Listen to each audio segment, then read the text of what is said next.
समाधान मानते। आज सुद्धा तुमचा आशीर्वाद घेऊन इथपर्यंत आले आणि आज मला कळलं तुम्ही का मला मागता। तुमचा भागीद आहे। माझं लग्न झाल्यानंतर कसं पुत्र होईल तोच वेळ अपघात करेल।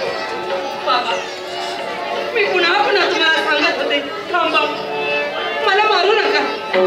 असं जर तुम्हाला तुमचं भागीद होतं तर मला मारण्याची काय गरज होती?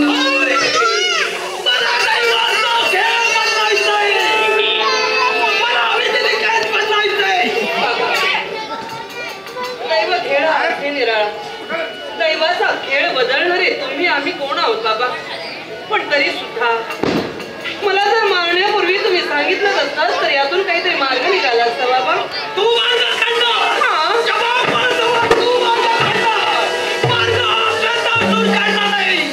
नाही बाबा, प्रत्येक गोष्ट तुम्ही म्हणतात तेच खरं नाही। मी जरी कन्या असले तरी यावर मार्ग तुम्हाला सांगू शकते।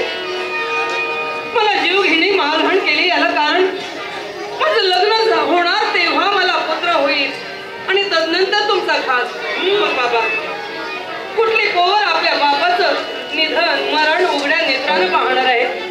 कुणाला कन्येला आपला बाप नको झालाय? कोण म्हणेल की आपल्या सुखासाठी बापानं मरावं? नाही बाबा नाही। आणि मी तर एवढं प्रेम तुमच्यावर करते। मग बाबा तुम्ही मला हवे, तुमचं प्रेम मला हवंय, माझ्या सुखाची मला गरज नाही।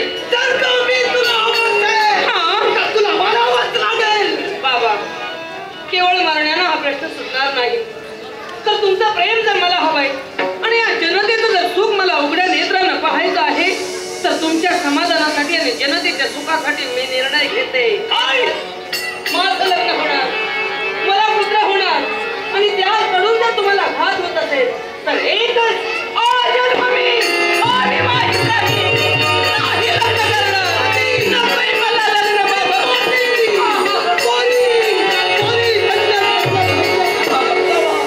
काय म्हणालीस तू?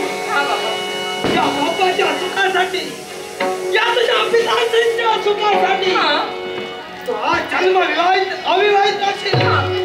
त्या पुत्राला जाऊन खाताना जर का तू अविवाहित राहिली तर तुला पुत्र होणार नाही आणि हा तुझा होणार नाही। हा बाबा, त्यासाठी तू कंगोर प्रतिज्ञा केली।